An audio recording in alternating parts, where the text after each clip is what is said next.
अध्यापिका बनाने का काम करता है केवल। सब्सक्राइब कर लें। लेब वाइगोस्की का सिद्धांत मेरे लाल, मेरी हर बहन, मेरा हर भाई पढ़ ले तो हम कहते हैं कि उसका एग्जाम क्लियर हो जाएगा, क्योंकि लेब वाइगोस्की और पियाजे और कोहल वर्ग ये तीन सिद्धांत इतना ज्यादा पूछे जाते हैं कि आपको बता नहीं सकते। वाइगोस्की का सामाजिक सांस्कृतिक सिद्धांत है। वाइगोस्की की अगर मैं बात करूं तो यहां पर दो फैक्ट आपको पहले जान लेने हैं कि लेब वाइगोस्की यानी theory of lab Vygotsky, lab Vygotsky एक रूसी मनोवैज्ञानिक थे। उन्होंने मनोविज्ञान के क्षेत्र में विकास मनोविज्ञान पर मुख्य कार्य किया। लेब वाइगोस्की एक साइकोलॉजिस्ट हैं, एक रशियन साइकोलॉजिस्ट हैं। उन्होंने मनोविज्ञान के क्षेत्र में विकास मनोविज्ञान पर मुख्य कार्य किया है। थ्योरी ऑफ लेब वाइगोस्की में आपको यह वाला फैक्ट आपको देखना है जो यहां पर लिखा है, इसको देखिएगा गौर से, तब तक हम बताते हैं। वाइगोस्की के दो स्टेटमेंट बहुत ज्यादा पॉपुलर हैं जो एग्जाम में ट्रेंड होते हैं। वाइगोस्की क्या कहते हैं? बच्चे के विकास में समाज और संस्कृति का महत्वपूर्ण योगदान होता है। बच्चे के विकास में समाज इंपॉर्टेंट है, संस्कृति इंपॉर्टेंट है। आपको पता है सामाजिक सांस्कृतिक का सिद्धांत किसने दिया है? वाइगोस्की ने दिया है। तो क्वेश्चन अगर आ जाए कि सामाजिक सांस्कृतिक का सिद्धांत किसने दिया है, तो भैया वाइगोस्की ने दिया है। इसीलिए कहा वाइगोस्की ने कि बच्चे के विकास में समाज और संस्कृति का महत्व तो बहुत ज्यादा है। यह आपको याद रखना है। लेव वाइगोस्की के सिद्धांत की अगर मैं बात करूं तो दोस्तों, वाइगोस्की कहते हैं कि हमारे स्वयं का विकास दूसरों के द्वारा होता है, यानी हमारे स्वयं का विकास हम खुद नहीं कर सकते। हमारे स्वयं, ये स्टेटमेंट आएगा एग्जाम में। जरूरी नहीं कि आपके फैक्ट में ये वाला आ जाए, जरूरी है ये वाला भी आ सकता है, ठीक है ना। जरूरी नहीं है ये वाला आ जाए तो जरूरी है ये वाला भी आ सकता है। तो आपको याद रखना है, कोई भी पहलू आपको मिस नहीं करना है। वाइगोस्की कहते हैं कि हमारे स्वयं का विकास हम नहीं करते, हमारे स्वयं का विकास दूसरों के द्वारा होता है। लेब वाइगोस्की की मैं बात करूं तो लेब वाइगोस्की जो है, सिमकोविच वाइगोस्की हैं, एक रशियन साइकोलॉजिस्ट हैं। ऊपर ऊपर का नॉलेज ले लेते हैं फटाफट जो हमने अभी तक पढ़ा है। लेब वाइगोस्की कहते हैं बालकों में होने वाला सामाजिक विकास का जो सिद्धांत है वो हमने दिया है। लेब वाइगोस्की के सिद्धांत को सामाजिक सांस्कृतिक का सिद्धांत कहते हैं, ठीक है। आइए हम जानते हैं लेब वाइगोस्की के सिद्धांत को हम क्या किन किन नामों से जानते हैं। लेब वाइगोस्की के सिद्धांत को हम जानते हैं दोस्तों भाषा के सिद्धांत से। सामाजिक विकास का सिद्धांत किसने दिया है? तो वाइगोस्की मारिए। अधिगम सिद्धांत किसने दिया है? तो वाइगोस्की। अब कौन सा अधिगम सिद्धांत? सामाजिक सांस्कृतिक आएगा उसके साथ मिलकर, सामाजिक विकास का सिद्धांत आएगा, जेडपीडी का सिद्धांत आएगा, सामाजिक रचनावाद का सिद्धांत वाइगोस्की ने दिया है, सामाजिक सांस्कृतिक सिद्धांत, ये क्वेश्चन आएगा ही आएगा। और जोन ऑफ प्रॉक्सिमल डेवलपमेंट ये क्या है? ये किसने दिया है? वाइगोस्की ने दिया है। ये क्या है इसको हम अभी आगे चर्चा करेंगे, बहुत अच्छे से करेंगे। ये 2 मिनट से 3 मिनट के अंदर इस सिद्धांत खत्म हो जाएगा। बच्चों को स्वयं सीखने देना चाहिए, जब बच्चा कार्य करने में असमर्थ हो तो उसकी सहायता करनी चाहिए, ये कहते हैं वाइगोस्की।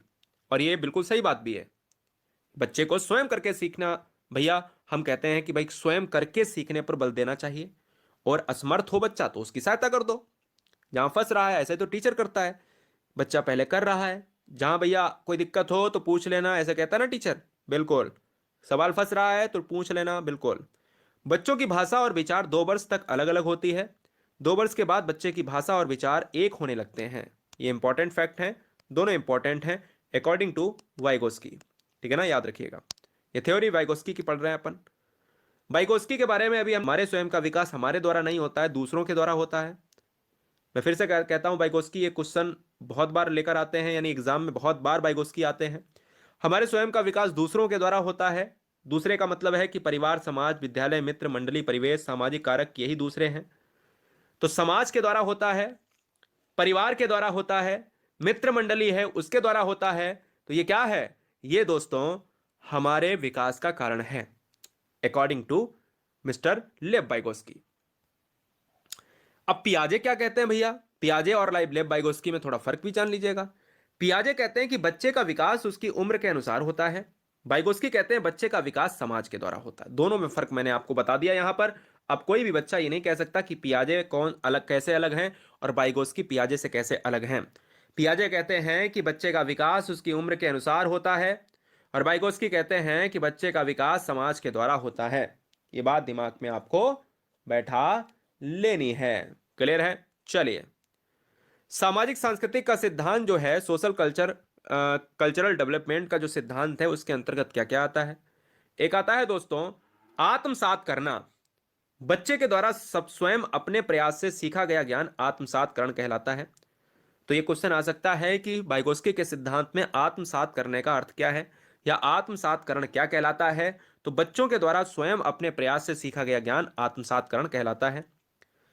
ये पॉइंट एग्जाम में इतना ज्यादा आता है, स्कैफोल्डिंग को पाड़ भी कहा जाता है और स्कैफोल्डिंग को ढांचा भी कहा जाता है। बच्चा कंफ्यूज हो जाता है। इसको अगर नहीं समझा तो एग्जाम आपका बहुत दिक्कत हो जाएगी, 2 क्वेश्चन आपके मिस हो जाएंगे दोस्त।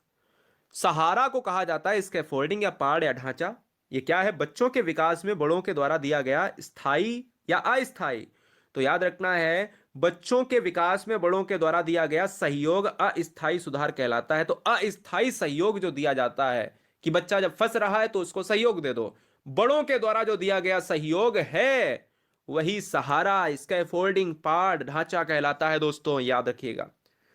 अब ये समीपस्थ विकास का क्षेत्र क्या है? जेडपीडी। जो जेडपीडी ये नंबर है, कोई ये नहीं है कि तीसरा पॉइंट ही इन्होंने दिया, नंबर है। समीपस्थ विकास का क्षेत्र जो है ये किसने दिया है? तो क्वेश्चन अगर आ जाए ये जेडपीडी का सिद्धांत, या ऐसे ये लिखकर आएगा या ऐसे लिखकर आएगा, इंग्लिश में जेडपीडी भी लिखकर आ सकता है। जेडपीडी सिद्धांत किसने दिया है? तो ये दिया है वाइगोस्की ने दिया है, मार देना। बड़ों के सहयोग से विकसित होने वाला जेडपीडी यानी जो है, जो सिद्धांत है, जो सहयोग है, वो क्या है? विकसित होने वाला जेडपीडी कहलाता है, जोन ऑफ प्रॉक्सिमल डेवलपमेंट कहलाता है। जेडपीडी का फुल फॉर्म है जोन ऑफ प्रॉक्सिमल डेवलपमेंट। समीपस्थ विकास का क्षेत्र किसने दिया है? वाइगोस्की ने दिया है। समीपस्थ विकास का क्षेत्र क्या है? जब बच्चा किसी समस्या के समाधान के लिए किसी किसी व्यस्त व्यक्ति या साथी के मार्गदर्शन की उपस्थिति में कार्य करता है। यानी जब कोई बच्चा फंस रहा है, कोई समस्या से ग्रसित है, तो वो क्या समाधान के लिए अपने साथी के लिए साथी के पास जाएगा, किसी व्यक्ति के पास जाएगा, किसी अपनी माता के पास जाएगा, अपने पिता के पास जाएगा, अपने भाई या बहन के पास जाएगा कि भैया ये समस्या है, इसका समाधान करिए। और उसकी उपस्थिति में जो कार्य करता है वही जेडपीडी है। तो वह प्रक्रिया सहारा देना या स्कैफोल्डिंग कहलाती है। यही सहारा देना स्कैफोल्डिंग या पाड़ या ढांचा कहलाती है, और इस प्रक्रिया को समीपस्थ विकास का क्षेत्र कहा जाता है। ध्यान दें, जीन पियाजे का सिद्धांत निर्मितवाद है, जबकि वाइगोत्स्की का सिद्धांत सामाजिक निर्मितवाद है। जीन पियाजे कहते हैं क्या? कि बच्चे का विकास उम्र के अनुसार बढ़ेगा होगा, और वाइगोत्स्की कहते हैं नहीं नहीं, बच्चे का विकास समाज के द्वारा होगा, परिवार के द्वारा होगा, बड़ों के द्वारा होगा, मित्र मंडली में होगा, यानी समाज के द्वारा। इसीलिए इनके सिद्धांत का नाम सामाजिक सिद्धांत है। सामाजिक विकास सिद्धांत की विशेषताएं क्या है? वाइगोत्स्की के अनुसार सीखने में शिक्षक के अलावा सामाजिक व सांस्कृतिक वातावरण का महत्वपूर्ण साधन है। बिल्कुल सही बात है, क्योंकि बच्चा सीखेगा समाज में, बच्चा सीखेगा एक परिवेश में, और उस परिवेश में होने वाली चीजें कहीं ना कहीं इसके अंतर्गत आती हैं। सांस्कृतिक संज्ञानात्मक सिद्धांत यानी सांस्कृतिक संज्ञानात्मक विकास को दिशा देती है। यानी संस्कृति जो होती है, जो इसमें है ना कि सामाजिक संस्कृति, जो संस्कृति होती है हमारी, वो संज्ञानात्मक विकास को दिशा देती है। ज्ञान भी सामाजिक संदर्भ में होता है, विकास को सामाजिक संदर्भ से अलग नहीं किया जा सकता है, याद रखिएगा।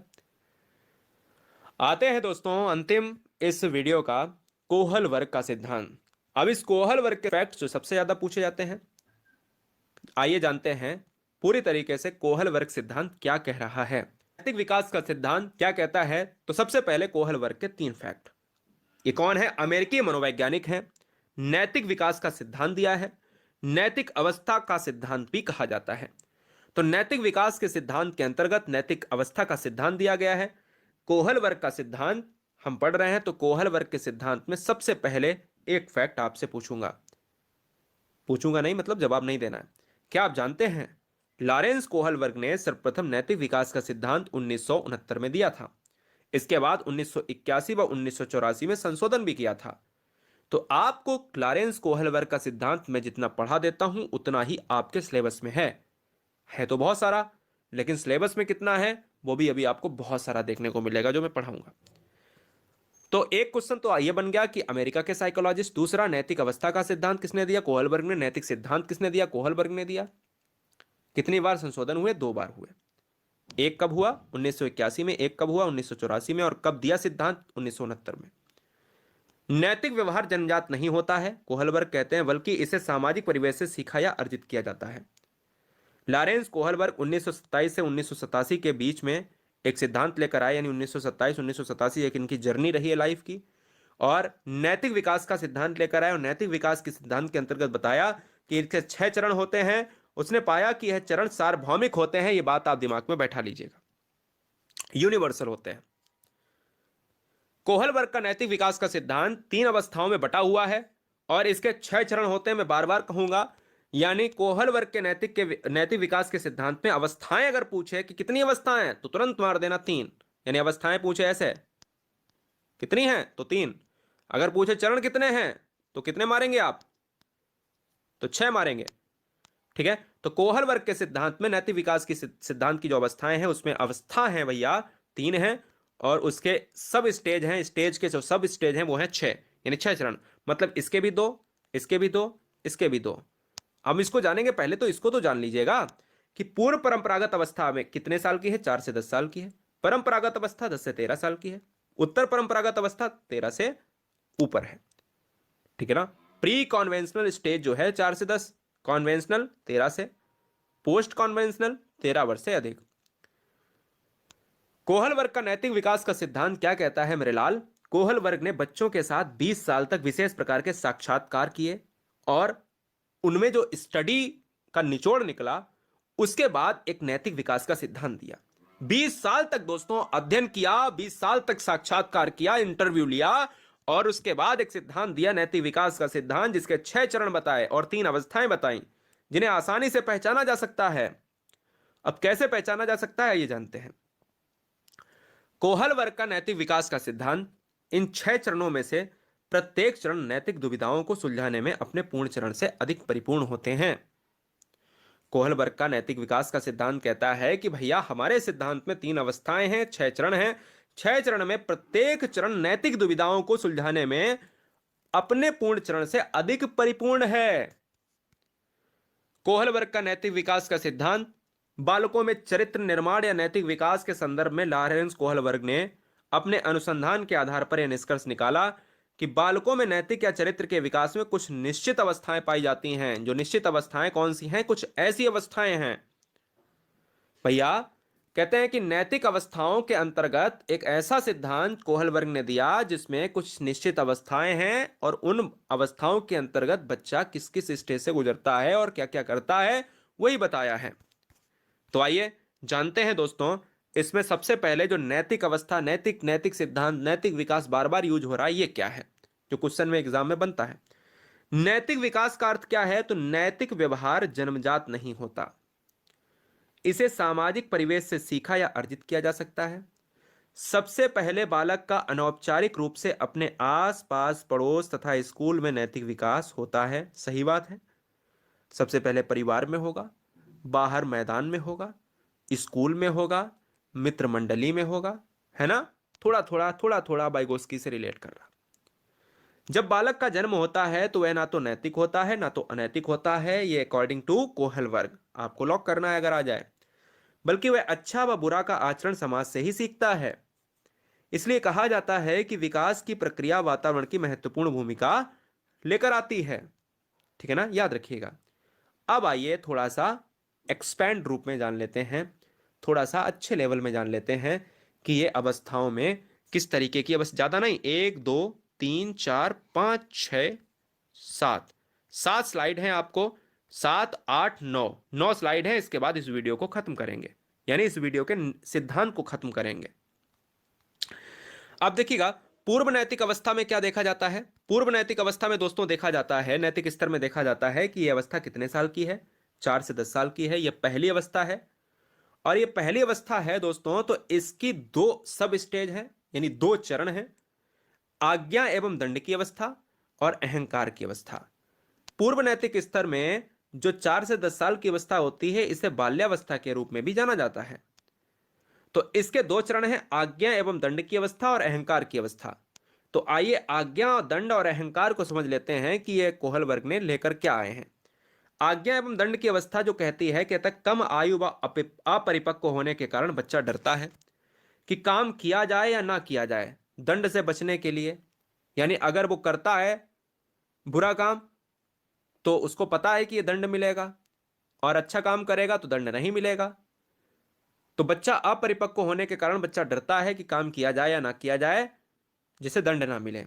परिवार के सदस्य बच्चे को कार्य करने का आदेश देते हैं और उस कार्य को ना किया जाए बच्चे के द्वारा तो उसे दंडित भी किया जाता है। तो अगर क्वेश्चन में आ जाए कि भैया एक व्यक्ति एक बच्चे को कार्य देता है, ना करने पर बच्चा दंडित किया जाता है, तो बताइए वो कौन से कोहल वर्ग के सिद्धांत के अंतर्गत आएगा? तो वो आज्ञा एवं दंड की अवस्था के अंतर्गत आएगा, पूर्व नैतिक स्तर के पहले पॉइंट पे, पहले चरण में आएगा। दूसरे में है दोस्तों अहंकार की अवस्था, स्टेज ऑफ ईगो। जैसे जैसे बच्चे की आयु बढ़ती है वह परिपक्व होता है। यदि उसका उद्देश्य झूठ बोलने से पूरा होता है तो वह झूठ बोलेगा, भूख लगने पर चुरा कर खा लेगा और कहेगा कि मैंने नहीं खाया, मम्मी मैंने नहीं खाया, क्योंकि यह स्टेज ऑफ ईगो ये पहले अवस्था के दूसरे चरण में आती है। तो ये क्रियाएं अहंकार की अवस्था में आएंगी। तो अहंकार इस तरीके का है, भाई मैंने नहीं खाया, देखो जाके अपना। दूसरी अवस्था यह है, इसके भी दो चरण हैं, इसके भी दोस्तों दो चरण हैं। यह अवस्था 10 से 13 साल की है। इसे दो उप स्तर में बांटा गया है। एक है प्रशंसा की अवस्था, स्टेज ऑफ एप्रिसिएशन। दूसरा है सामाजिक व्यवस्था के प्रति सम्मान की अवस्था, stage of respect for social system. प्रशंसा की अवस्था कब होगी और सामाजिक व्यवस्था के प्रति सम्मान की अवस्था कब होगी, आइए जानते हैं। प्रशंसा की अवस्था की बात करें तो इस अवस्था में बच्चा जो भी करता है वह दूसरे लोगों के द्वारा उसकी प्रशंसा करने के लिए करता है। बच्चा उस स्टेज में है कि बच्चा चाहता है कि हम कुछ ऐसा अच्छा करें जिससे हमारी प्रशंसा हो, हमारी बड़ाई हो। ठीक है, तो कुल मिलाकर अगर क्वेश्चन आ जाए कि अगर कोई बच्चा ऐसा कार्य करता है कि उसके द्वारा यानी लोगों के द्वारा उसकी प्रशंसा हो, तो वो कौन से स्टेज के अंतर्गत आता है? कोहल वर्ग की, तो प्रशंसा की अवस्था के अंतर्गत आता है। परम ये दूसरी स्टेज है और दूसरी स्टेज का दूसरा चरण है। नैतिक विकास की उप अवस्था अत्यंत महत्वपूर्ण मानी जाती है। कोहल वर्ग के अनुसार समाज के ज्यादातर सदस्य नैतिक विकास की इस अवस्था तक पहुंच जाते हैं। इस व्यवस्था यानी इस अवस्था में प्रवेश करने से पहले बालक समाज को केवल इसलिए महत्वपूर्ण मानता है कि उसकी प्रशंसा करता है। वह समाज को स्वयं एक लक्ष्य मानने लगता है। समझ में आया? याद रखिएगा। और तीसरी और अंतिम अवस्था है उत्तर परंपरागत अवस्था। कोहल वर्ग की तीसरी और अंतिम अवस्था है उत्तर परंपरागत अवस्था, जो मैं आपको दिखा रहा हूं यहां पर। उत्तर परंपरागत अवस्था 13 वर्ष से अधिक वाले बच्चों के लिए है। 13 वर्ष के ऊपर जो बच्चा होता है वो उत्तर परंपरागत अवस्था के अंतर्गत जाता है। इसमें पहली स्टेज सब स्टेज आती है समाज के साथ संबंध। कोई भी बालक इस अवस्था में समाज के प्रति अच्छा कार्य करता है।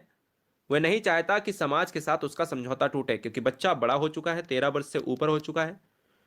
कोई ऐसा समाज के विरोध में कार्य नहीं करेगा जिससे उसका समाज के साथ समझौता टूटे। समाज के बनाए हुए नियम पर चलता है।